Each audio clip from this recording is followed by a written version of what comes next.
जय हिंद। स्वागत है आपका आपके अपने study YouTube channel experiment competitive classes में। इस प्लेटफॉर्म पे आपको जीके जीएस से related basic to advance level की तैयारियां कराई जाती है। तो अगर आप हमारे चैनल से अभी तक नहीं जुड़े हैं तो चैनल को सब्सक्राइब करें और आप हमारे चैनल से ज़रूर जुड़ें और दोस्तों में भी शेयर करें। चलिए, हम लोग बीपीएससी से रिलेटेड एक प्रैक्टिस सेट शुरू किए थे जो रुक्मणी पब्लिकेशन का प्रैक्टिस सेट है। आगामी 68वीं बीपीएससी के एग्ज़ाम के मद्देनज़र रखते हुए इस प्रैक्टिस सेट का हम लोग सेट नंबर 1 कवर कर चुके हैं। आज हम लोग सेट नंबर 2 कवर करेंगे, जिसमें से हम लोग सेट नंबर 2 का 1 से 75 तक क्वेश्चन का विद डिस्कशन के साथ कवर करेंगे। आप हमारे साथ लास्ट तक जरूर बने रहें। तो चलिए, क्वेश्चन नंबर 1 है हमारा कि बंगाल में निम्न में से कौन सा कारखाना डचों ने स्थापित किया था। देखिए, क्वेश्चन पढ़ने के बाद आपको 2 सेकंड का समय दिया जाएगा। आप भी खुद से आंसर देने का ट्राई करें और कमेंट बॉक्स में अपना मार्क्स जरूर बताएं। तो आप इसका आंसर दीजिए कि बंगाल में निम्न में से कौन सा कारखाना डचों ने स्थापित किया था। तो चलिए, विकल्प के हिसाब से इसका सही आंसर जो होगा वो हमारा होगा विकल्प नंबर बी होगा, चिंसूरा में। चिंसूरा कहाँ स्थित है? वो बंगाल में स्थित है। तो बंगाल के चिंसूरा में विकल्प के हिसाब से जो डचों द्वारा जो है वो अपना कारखाना स्थापित किया गया था 1653 ईस्वी में।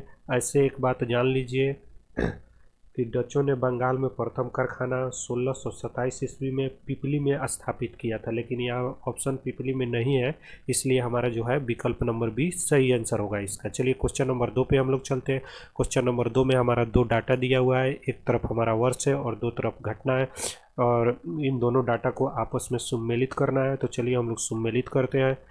1775 ईस्वी में जो हुआ था वो हमारा प्रथम आंग्ल मराठा युद्ध हुआ था। 1780 ईस्वी में जो हुआ था वो द्वितीय आंग्ल मैसूर युद्ध हुआ था। 1824 ईस्वी में प्रथम आंग्ल बर्मा युद्ध और 1839 ईस्वी में प्रथम आंग्ल अफगान युद्ध हुआ था। इस हिसाब से हमारा विकल्प नंबर सी जो है ये सही आंसर होगा। चलिए, क्वेश्चन नंबर 3 पे हम लोग चलते हैं। क्वेश्चन नंबर 3 है कि निम्नलिखित में किसने भारत में अंग्रेजों का सर्वाधिक विरोध किया। खुद से ट्राई करें। तो इसका सही आंसर जो होगा वो हमारा विकल्प नंबर ए होगा, यानी मराठों द्वारा भारत में अंग्रेजों का जो है सर्वाधिक विरोध किया गया। चलिए, बात आई मराठों का तो थोड़ा सा मराठों के बारे में जान लीजिए। भारत में मुगल का उत्तराधिकारी मराठों को माना जाता है।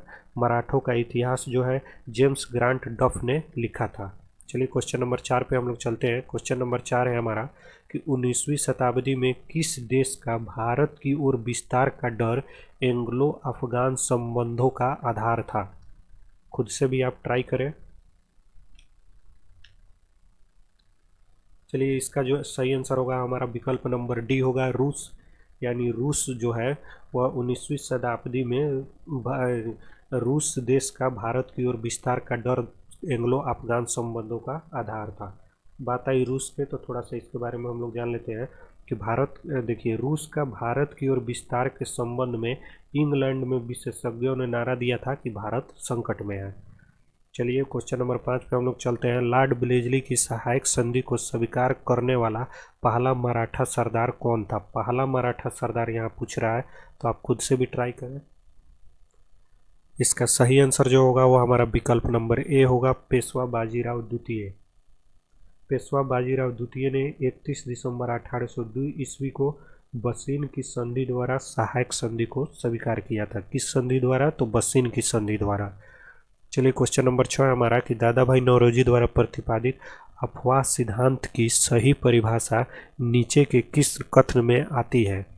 तो चलिए, एक बार हम लोग पढ़ लेते हैं। विकल्प नंबर ए है हमारा कि देश के संसाधनों का उपयोग ब्रिटेन के हित में किया जा रहा था। बिल्कुल सही है।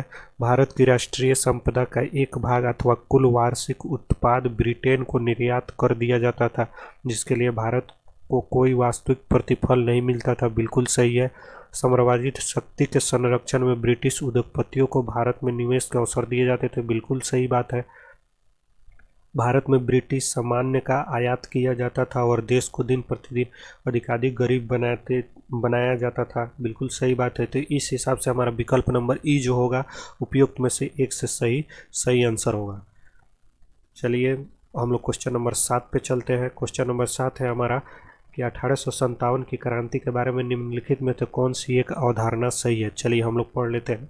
भारतीय इतिहासकारों ने इसे भारतीय विद्रोह के रूप में वर्णित किया, बिल्कुल गलत है।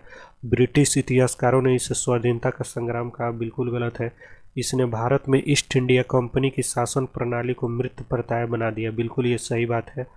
और चलिए, यह क्रांति भारत में प्रशासनिक तंत्र को सुधारने हेतु गई गई थी, बिल्कुल गलत बात है। तो इस हिसाब से हमारा विकल्प नंबर सी जो है सही आंसर होगा।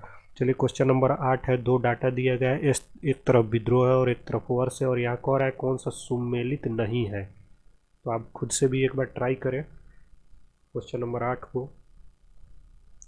इसका सही आंसर जो होगा विकल्प नंबर सी होगा हमारा।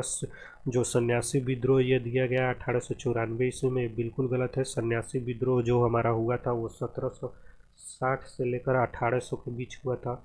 यहाँ पे हम लिख देते हैं 1760 और 1800 के बीच में यह घटना घटित होता है। इस हिसाब से हमारा विकल्प नंबर सी जो है इस क्वेश्चन का सही आंसर है। चलिए, क्वेश्चन नंबर 9 पे चलते हैं हम लोग कि निम्न महापुरुषों में से कौन भारतीय जागृति का जनक कहलाता है। आप भी ट्राई करें। इसका सही आंसर जो होगा वो हमारा विकल्प नंबर बी होगा। राजा राम मोहन राय को भारतीय जागृति का जनक कहा जाता है। राजा राम मोहन राय को और भी अन्य नामों से जाना जाता है, पर आप सुन लीजिए। राजा राम मोहन राय को भारत में नव जागरण का अग्रदूत, सुधार आंदोलन का प्रवर्तक, आधुनिक भारत का पिता, नव प्रभात का तारा एवं भारतीय पत्रकारिता का जनक कहा जाता है। चलिए, क्वेश्चन नंबर हमारा 10 है कि किस वायसराय के कार्यकाल में देसी भाषा यानी वर्नाकुलर प्रेस अधिनियम लागू किया गया। अभी ट्राई करें।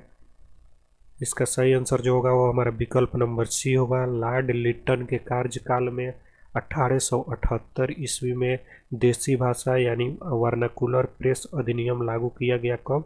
1878 ईस्वी में।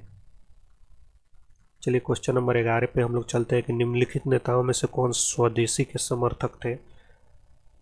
तीन में से देखिए, विकल्प नंबर ई जो है हमारा उपयुक्त में से एक से अधिक आए कि जितने भी नेता ये सब लोग स्वदेशी के समर्थक थे। थोड़ा सा स्वदेशी के बारे में जान लीजिए। स्वदेशी शब्द का प्रयोग सर्वप्रथम दयानंद सरस्वती ने किया और स्वदेशी का प्रस्ताव बनारस कांग्रेस अधिवेशन 1905 में लाया गया था, लेकिन पारित नहीं हुआ। 1906 में कांग्रेस के कलकत्ता अधिवेशन में स्वदेशी का प्रस्ताव दादा भाई नौरोजी की अध्यक्षता में पारित किया गया था। इतना बात आप स्वदेशी के बारे में जान गए। चलिए, हम लोग क्वेश्चन नंबर 12 पे चलते हैं। अभिनव भारत नामक क्रांतिकारी संगठन किसके द्वारा स्थापित किया गया था और कहाँ स्थापित किया गया था। तो ये कहाँ स्थापित किया गया था विकल्प में, तो ये हमारा सही आंसर जो होगा वो हमारा विकल्प नंबर ए होगा। अभिनव भारत जो है बी.डी. सावरकर द्वारा 1904 ईस्वी में महाराष्ट्र में स्थापित किया गया था। किनके द्वारा? बी.डी. सावरकर द्वारा 1904 ईस्वी में। चलिए, क्वेश्चन नंबर 13 हमारा कि चंपारण में किसानों की दशा की ओर गांधी जी का ध्यान किसने आकर्षित किया। चंपारण में एक सत्याग्रह हुआ था 1917 ईस्वी में। तो इस सत्याग्रह से पहले गांधी जी का ध्यान किसने आकर्षित किया, क्वेश्चन यही पूछ रहे थे। इसका सही आंसर जो होगा वो हमारा विकल्प नंबर डी होगा, राजकुमार शुक्ला ने। चलिए, क्वेश्चन नंबर 14 हम लोग देख लेते हैं कि 1919 ईस्वी में पंजाब में हुए अत्याचारों से अपने विरुद्ध के प्रतीक के रूप में किस विख्यात व्यक्ति ने ब्रिटिश सरकार द्वारा प्रदत्त किए गए नाइटहुड की उपाधि को वापस लौटा दिया था। 13 अप्रैल 1919 को जलियांवाला बाग हत्याकांड के संदर्भ में रविंद्रनाथ टैगोर ने नाइटहुड की उपाधि को वापस लौटा दिया था। तो इसका सही आंसर जो होगा वो हमारा विकल्प नंबर सी होगा, रविंद्रनाथ टैगोर। क्वेश्चन नंबर 15 हम लोग देखते हैं कि महात्मा गांधी ने भारतीय राष्ट्रीय कांग्रेस के किस अधिवेशन की अध्यक्षता की। आप भी खुद से एक बार जरूर क्वेश्चन को ट्राई करें।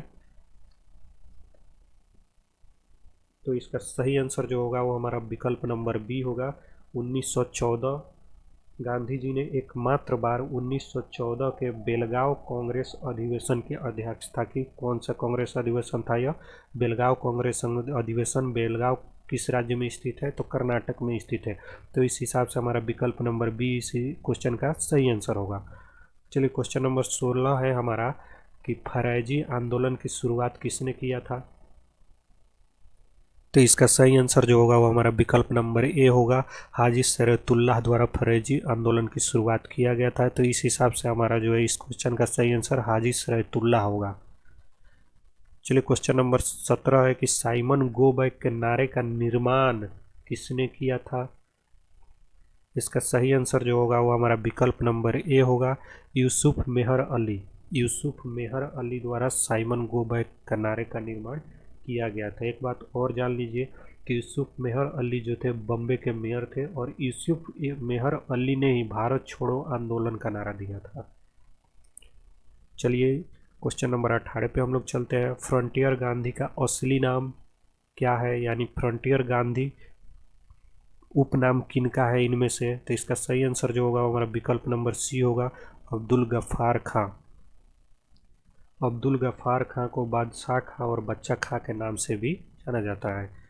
चलिए क्वेश्चन नंबर 19 हम लोग देखते हैं कि लंदन में द्वितीय गोलमेज सम्मेलन की असफलता इनकी छत्र छाया में हुआ, यानी द्वितीय गोलमेज की समाप्ति जो हुआ इनमें से किस समझौता द्वारा हुआ। तो हम लोग जानते हैं कि गांधी इरविन समझौता द्वारा द्वितीय गोलमेज सम्मेलन,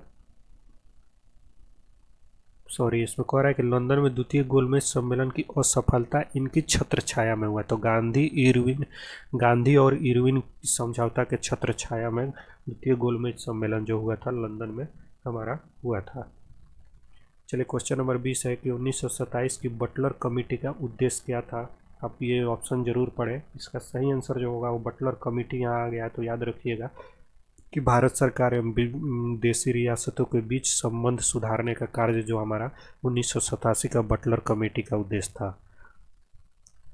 क्वेश्चन नंबर 21 है कि भारत छोड़ो किसकी प्रतिक्रिया में प्रारंभ किया गया था। इसका सही आंसर जो होगा वो हमारा विकल्प नंबर बी होगा, क्रिप्स मिशन की प्रतिक्रिया में भारत छोड़ो आंदोलन जो है वो प्रारंभ किया गया था। क्रिप्स मिशन 23 मार्च 1942 को दिल्ली पहुंचा था। इसका उद्देश्य भारत में स्वशासन की स्थापना अर्थात युद्ध के बाद भारत को डोमेनियन स्टेट देना था। और भारत छोड़ो आंदोलन की शुरुआत कब हुआ था, 9 अगस्त 1942 को। तो इस हिसाब से हमारा जो है इसका सही आंसर होगा विकल्प नंबर बी, क्रिप्स मिशन। चलिए क्वेश्चन नंबर 22 पे हम लोग चलते हैं। क्वेश्चन नंबर 22 है बेबेल योजना किस वर्ष प्रस्तुत किया गया था। इसका सही आंसर जो होगा वो विकल्प नंबर डी होगा हमारा 1945 ईस्वी में 14 जून 1945 को बेबेल द्वारा बेबेल योजना प्रस्तुत किया गया था। तो इस हिसाब से इस क्वेश्चन का सही आंसर जो होगा वो हमारा विकल्प नंबर डी होगा 1945। चलिए क्वेश्चन नंबर 23 पे हम लोग चलते हैं कि ब्रिटिश सरकार भारत के विभाजन के लिए उत्तरदायी नहीं है, उपयुक्त कथन का श्रेय किनको दिया जाता है। आप भी ट्राई करें। इसका सही आंसर जो होगा वो हमारा विकल्प नंबर बी होगा, लॉर्ड इटली यानी क्लीमेट इटली, इन्हीं को कहा जाता है। जब भारत का विभाजन हुआ पाकिस्तान और पाकिस्तान का भारत से जब विभाजन हुआ तो जो अपनी विफलता को छुपाने के लिए, अपनी उत्तरदायित्व से बचने के लिए उस समय के तत्कालीन ब्रिटिश प्रधानमंत्री क्लीमेट इटली ने उपयुक्त कथन कहा था कि ब्रिटिश सरकार भारत के विभाजन के लिए उत्तरदायी नहीं है। तो इस हिसाब से हमारा जो है इस क्वेश्चन का सही आंसर होगा लॉर्ड इटली। चलिए क्वेश्चन नंबर 24 है हमारा कि निम्नलिखित में से भारत सरकार अधिनियम 1919 के बारे में असत्य कथन को चिन्हित कीजिए। चलिए एक बार हम लोग पढ़ लेते हैं कि भारत सरकार अधिनियम 1919 1921 में लागू हुआ। बिल्कुल सही है। यह अधिनियम मार्ले मिंटो सुधार अधिनियम के नाम से भी जाना जाता है। बिल्कुल ये गलत है। भारत सरकार अधिनियम 1919 को मार्ले मिंटो सुधार के नाम से नहीं जाना जाता है, बल्कि इसको मंटेस्क्यू चेम्सफोर्ड सुधार के नाम से जाना जाता है। और यहाँ देखिए, चलिए आगे बढ़ते हैं हम लोग। मंटेस्क्यू भारत के राज्य सचिव एवं लॉर्ड चेम्सफोर्ड भारत के वायसराय थे। बिल्कुल। इस अधिनियम में केंद्रीय एवं प्रांतीय विषयों को अलग कर दिया गया। बिल्कुल। तो ये इस हिसाब से हमारा विकल्प नंबर बी इसका सही आंसर होगा। यह अधिनियम मार्ले मिंटो सुधार अधिनियम के नाम से जाना जाता है, बल्कि यह गलत है। भारत सरकार अधिनियम 1919 को मंटेस्क्यू और चेम्सफोर्ड सुधार के नाम से जाना जाता है। चलिए हम लोग क्वेश्चन नंबर 25 देखते हैं कि निम्न में से किस हड़प्पा कालीन स्थल से हल का टेराकोटा प्राप्त हुआ है। टेराकोटा माने होता है कि मिट्टी का बना हुआ। तो हल का टेराकोटा कहाँ से प्राप्त हुआ है, तो ये हमारा प्राप्त हुआ है। इसका सही आंसर होगा विकल्प नंबर बी, बनवाली से। बनवाली किस राज्य में स्थित है, तो बनवाली हरियाणा में स्थित है। क्वेश्चन नंबर 26 हम लोग देखते हैं, पूर्व वैदिक आर्यों का धर्म प्रमुखतः क्या था। विकल्प आप पढ़े और आंसर जरूर बताएं। तो इस हिसाब से हमारा विकल्प नंबर सी सही आंसर होगा। प्राकृतिक पूजा और यज्ञ जो है पूर्व वैदिक आर्यों का धर्म प्रमुखता था प्राकृतिक पूजा और यज्ञ। चलिए क्वेश्चन नंबर 27 हम लोग देखते हैं, प्रथम मगध साम्राज्य का उद्भव किस शताब्दी में हुआ। का सही आंसर जो होगा वो हमारा 6ठी शताब्दी ईसा पूर्व में प्रथम मगध साम्राज्य का उद्भव हुआ। चलिए क्वेश्चन नंबर 28 हम लोग देखते हैं कि अशोक के निम्नलिखित अभिलेखों में से किसमें दक्षिण भारतीय राज्यों का उल्लेख हुआ है। काफ़ी इंपॉर्टेंट है। इस हिसाब से हमारा सही आंसर जो होगा इसका विकल्प नंबर बी होगा। द्वितीय मुख्य शिलालेख में, अशोक के द्वितीय मुख्य शिलालेख में दक्षिण भारतीय राज्यों का उल्लेख किया गया है। क्वेश्चन नंबर 29 हम लोग देखते हैं कि बुद्ध का किसके सिक्कों पर अंकन प्राप्त हुआ है। तो देखिए जो इसका सही आंसर जो होगा वो हमारा होगा विकल्प नंबर बी यानी कनिष्क, इसका जो है सही आंसर होगा। कनिष्क को बौद्ध धर्म का द्वितीय अशोक भी कहा जाता है। तो इस हिसाब से हम समझ सकते हैं कि कनिष्क जो था वो बौद्ध धर्म का द्वितीय अशोक कहलाता था और बुद्ध का जो चित्रण था उसी के सिक्के पर अंकित था। क्वेश्चन नंबर 30 है हमारा कि चोलों के अधीन ग्राम प्रशासन के बहुत से ब्यौरा जिन्हें शिलालेखों में है वो कहाँ है। इसका सही आंसर जो होगा उत्तर मेरूर में जो है ग्राम प्रशासन का जितना भी ब्यौरा है वो शिलालेख में अवेलेबल है, उत्तर मेरूर में अवेलेबल है। चलिए हम लोग क्वेश्चन नंबर 31 देखते हैं, एलोरा के कैलाश मंदिर का निर्माण किसने करवाया था। सिंपल सा क्वेश्चन है। इसका सही आंसर जो होगा राष्ट्रकूट शासक कृष्ण प्रथम ने एलोरा के कैलाश मंदिर का निर्माण कराया था। एलोरा का कैलाश मंदिर किस भगवान को समर्पित है, तो शिव भगवान को। चलिए क्वेश्चन नंबर 32 है हमारा कि इनमें से कौन सा युग में सुमेलित है। हम लोग एक बार पढ़ रहे थे, मिताक्षरा विज्ञानेश्वर, बिल्कुल ये सही है। व्यवहार निर्णय देवभट्ट गलत है। श्री सुबोधनी वरदाज गलत है। स्मृति चंद्रिका कालिदास गलत है। तो इस हिसाब से हमारा विकल्प नंबर ए सही आंसर होगा इसका। चलिए क्वेश्चन नंबर 33 पे हम लोग चल लेते हैं कि आदि शंकराचार्य द्वारा स्थापित 4 मठ कहाँ स्थित है। आप भी ट्राई करें। इसका सही आंसर जो होगा वो हमारा विकल्प नंबर सी होगा, जोशी मठ, द्वारिका, पुरी और सिंगेरी। ये जो हमारा 4 मठ है इनका स्थापना किनके द्वारा किया गया था, तो याद रखिएगा आदि शंकराचार्य द्वारा किया गया था। एक बार इन मठों के बारे में जान लीजिए। वेदांत मठ जो सिंगेरी में स्थित है, दक्षिण भारत में स्थित है। और उसके बाद गोवर्धन मठ जो जगन्नाथपुरी में स्थित है, पूर्वी भारत में। शारदा मठ द्वारिका में स्थित है, पश्चिमी भारत में। और ज्योति मठ बद्रीनाथ उत्तर भारत में स्थित है। चलिए हम लोग क्वेश्चन नंबर 34 पे चलते हैं। बहमनी साम्राज्य की प्रथम राजधानी निम्नलिखित में से कौन थी। इसका सही आंसर होगा हमारा विकल्प नंबर बी, गुलबर्गा। चलिए क्वेश्चन नंबर हमारा 35 है। 2 डाटा दिया गया है, एक डाटा एक तरफ शासक और दूसरे तरफ भवन दिया गया है। इसका सही सुमेलित करना है। तो ऐबक द्वारा जो है वो हमारा 2.5 दिन का झोपड़ा का निर्माण करवाया गया था। इल्तुतमिश द्वारा जो है वो हमारा सुल्तान गढ़ी का निर्माण कराया गया था। बलबन द्वारा जो है वह जो है किलो खरी का निर्माण कराया गया था। अलाउद्दीन खिलजी द्वारा श्री दुर्ग का निर्माण कराया गया था। इस हिसाब से हमारा विकल्प नंबर ए इसका सही आंसर होगा। चलिए 36 नंबर क्वेश्चन हम लोग देखते हैं कि निम्नलिखित में से किस इतिहासकार ने शाहजहां के शासन काल को मुगल काल का स्वर्णिम युग कहा। इसका सही आंसर जो होगा वो हमारा विकल्प नंबर ई होगा। उपयुक्त में से एक से अधिक जितने भी इतिहासकार देख रहे हैं इन्होंने सारे ने मुगल काल को स्वर्णिम इतिहास का दर्जा दिया है। चलिए क्वेश्चन नंबर 37 हम लोग देख लेते हैं। जहांगीर ने किस कलाकार को नादिर उल जमा की उपाधि प्रदान की। आप भी ट्राई करें। इसका सही आंसर होगा हमारा विकल्प नंबर सी, जहांगीर द्वारा अबुल हसन को नादिर उल जमा की उपाधि प्रदान किया गया था। इस हिसाब से इस क्वेश्चन का सही आंसर जो होगा वो हमारा विकल्प नंबर सी होगा, अबुल हसन। क्वेश्चन नंबर हम लोग 38 देखते हैं कि निम्नलिखित क्वेश्चनों में से कौन सा सही नहीं है। यहाँ देखिए निगेटिव क्वेश्चन आ गया, कौन सा सही नहीं है। तो आप ज़रूर ऑप्शन पढ़िएगा। तो इस हिसाब से हम बता दे रहे हैं आपका डी नंबर जो है संविधान के अंतर्गत मूल अधिकारों का संरक्षक भारत का राष्ट्रपति है, ये बिल्कुल गलत है। मूल अधिकारों का संरक्षक जो है सर्वोच्च न्यायालय एवं उच्च न्यायालय होता है, न कि भारत का राष्ट्रपति होता है। और मूल अधिकारों का संरक्षक कौन कौन होता है? हाई कोर्ट या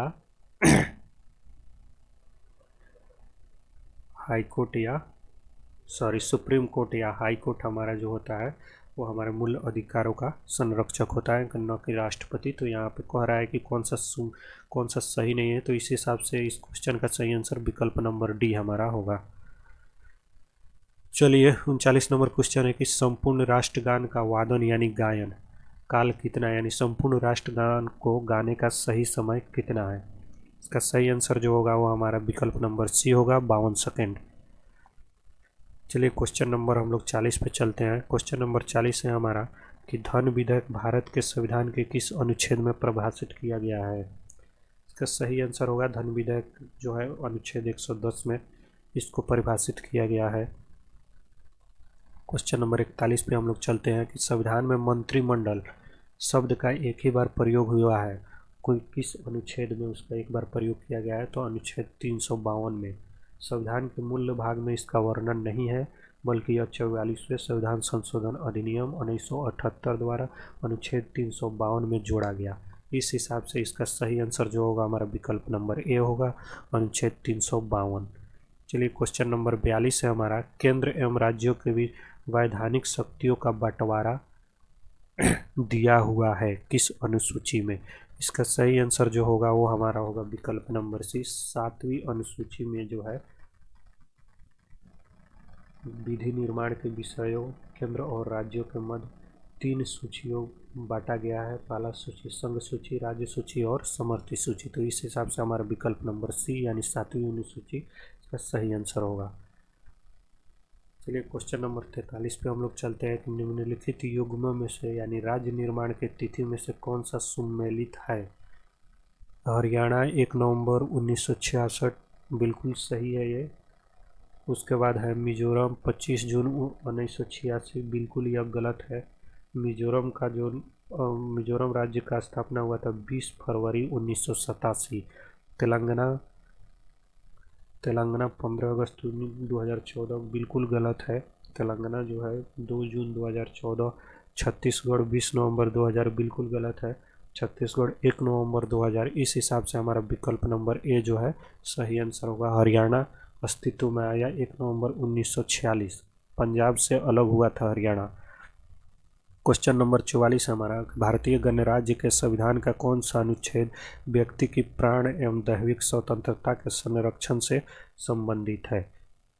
इसका सही आंसर होगा हमारा विकल्प नंबर बी, अनुच्छेद 21। अनुच्छेद 21 में व्यक्ति की प्राण एवं दैहिक स्वतंत्रता के संरक्षण का उल्लेख है। क्वेश्चन नंबर 45 है हमारा, भारत के संविधान में कल्याणकारी राज्य का आदर्श किसमें प्रतिपादित है? आप भी इसका सही आंसर दें। इसका सही आंसर जो होगा विकल्प नंबर बी होगा, राज्य के नीति निर्देशक तत्व। कल्याणकारी राज्य का उद्देश्य है कि कमजोर वर्गों के कल्याण का प्रबंधन करना। तो यह भारतीय संविधान में जो है राज्य के नीति निर्देशक तत्व में इसका उल्लेख है। चलिए क्वेश्चन नंबर 46 में हम लोग चलते हैं कि निम्नलिखित में से कौन एक भारत के संविधान का संघीय लक्षण नहीं है? इसका सही आंसर जो होगा वो हमारा होगा एकहरी नागरिकता भारत के संविधान का संघीय लक्षण नहीं है। इस हिसाब से इस क्वेश्चन का विकल्प नंबर सी हमारा सही आंसर होगा। क्वेश्चन नंबर 47 है कि भारत की संसदीय व्यवस्था में शून्यकाल कहाँ से लाया गया है? इसका जो है विकल्प नंबर ई होगा, उपयुक्त में से कोई नहीं। शून्यकाल जो है वो भारत का खुद का अपना देन है, किसी भी देश से इसको ग्रहण नहीं किया गया है। 1962 में प्रेस द्वारा भारतीय संसदीय मामलों में शून्यकाल की शुरुआत किया गया था। संसद के दोनों सदनों में प्रश्नकाल के ठीक बाद के समय को शून्यकाल कहते हैं। तो यह भारत का खुद का देन है शून्यकाल। चलिए क्वेश्चन नंबर 48 पे हम लोग चलते हैं कि यह निश्चय करने का अधिकार की कौन सी जाति अनुसूचित मानी जाएगी निम्नलिखित को प्राप्त है? विकल्प है हमारा अनुसूचित जाति और जनजाति आयोग, नहीं, इनको प्राप्त नहीं है। प्रधानमंत्री को नहीं है, राज्य का राज्यपाल का नहीं है, राष्ट्रपति को है। हमारा विकल्प नंबर डी इसका सही आंसर होगा।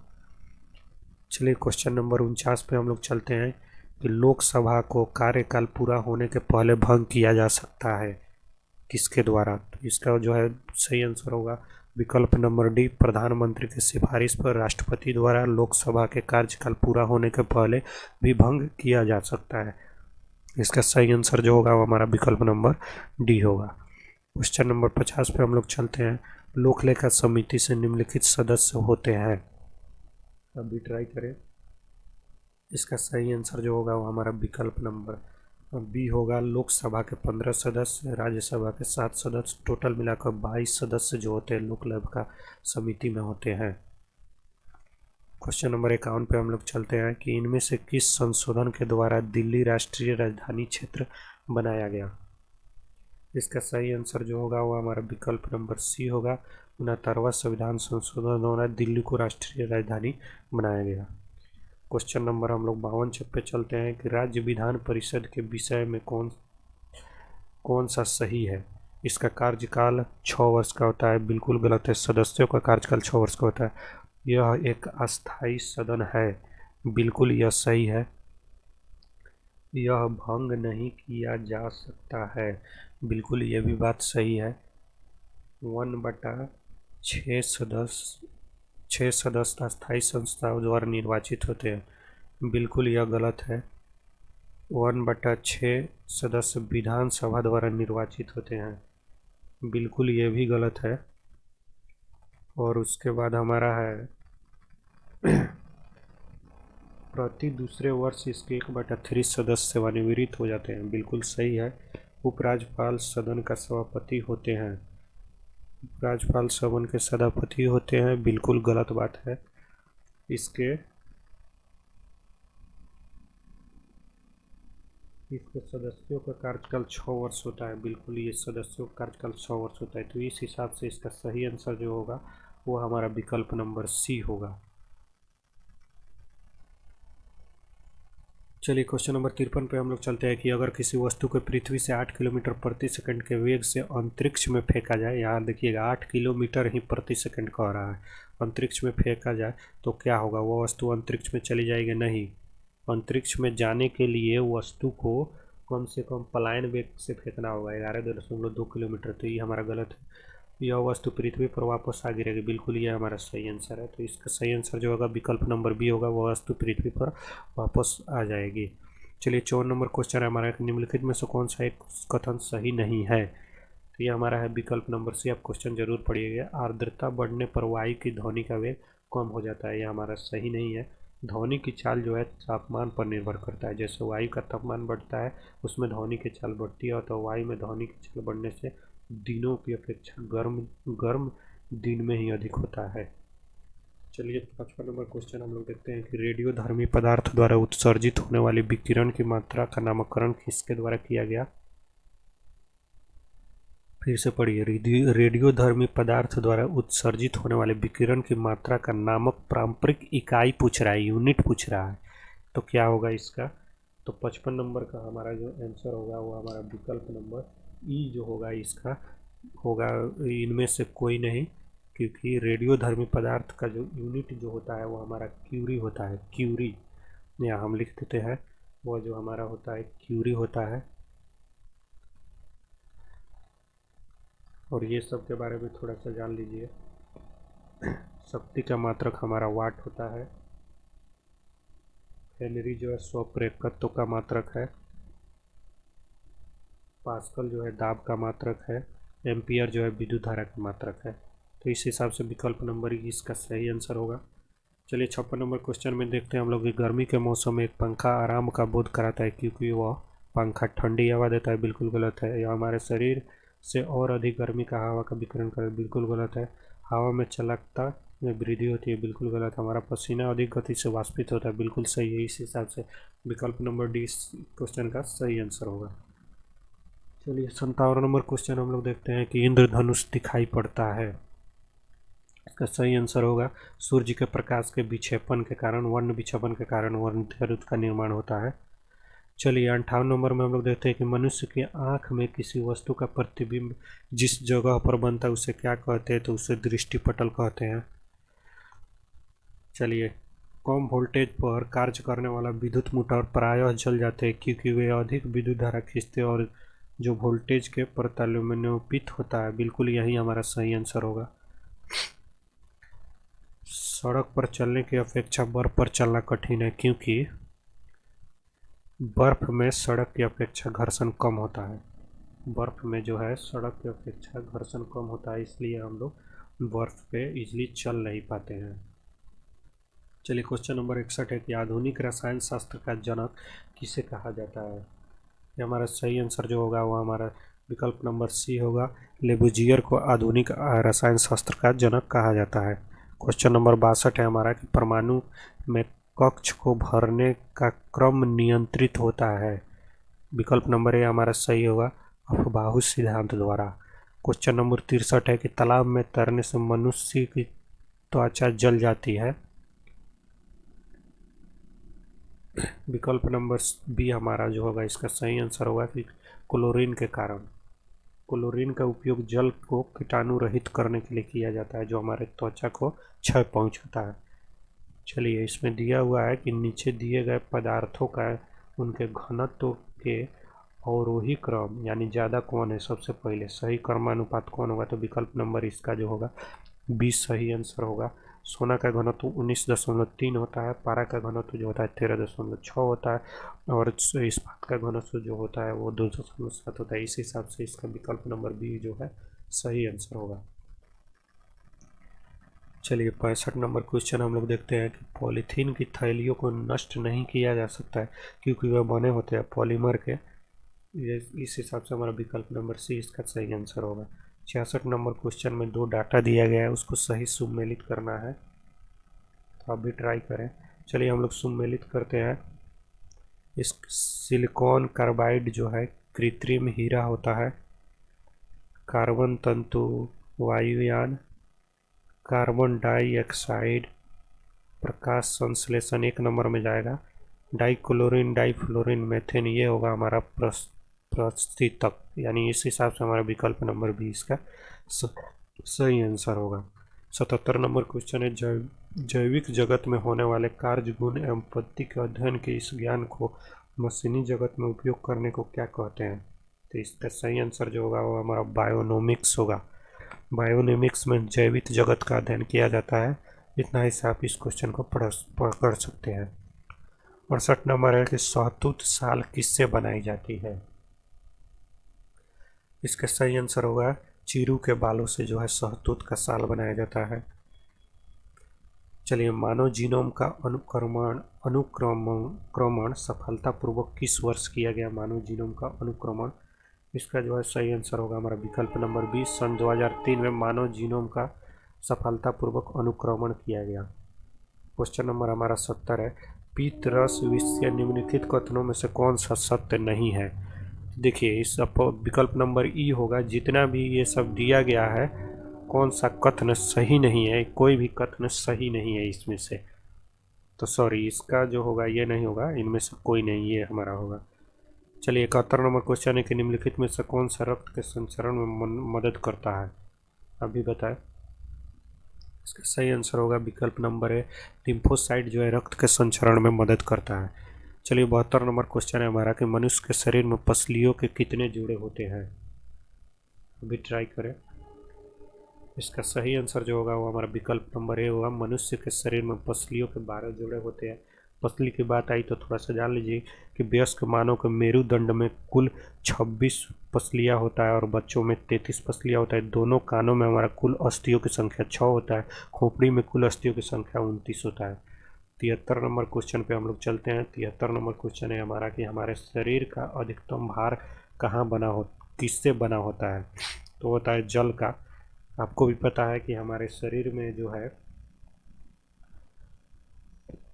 जल का मात्रा 60 से 70% होता है। 74 नंबर क्वेश्चन पे हम लोग चलते हैं कि अन्य पशुओं के मांस की तुलना में मछली का उपयोग स्वास्थ्यकर माना जाता है क्योंकि मछली में क्या पाया जाता है, आप भी बताइए। इसका सही आंसर जो होगा विकल्प नंबर ए हमारा होगा। बहु असंतृप्त वसा अम्ल पाया जाता है, इसीलिए मछली जो है हमारे स्वास्थ्य के लिए लाभदायक साबित होता है। 75 नंबर क्वेश्चन है कि निम्नलिखित में से कौन सा लिंग गुणसूत्र में विद्यमान अप्रभावी जीन के निष्पिंडन से उत्पन्न होता है? इसका सही आंसर जो होगा वो हमारा विकल्प नंबर सी होगा, पेशी दूध पोषण। तो इस प्रकार से आज का टोटल 75 क्वेश्चन का डिस्कशन समाप्त हुआ। अगले पार्ट में हम लोग 75 से 76 से 150 क्वेश्चन का डिस्कशन करेंगे। तो बने रहिए आप हमारे साथ, और इस सेशन को आप लाइक कीजिए और शेयर जरूर कीजिए और चैनल को सब्सक्राइब कीजिए। मिलते हैं नेक्स्ट वीडियो में, तब तक के लिए जय हिंद।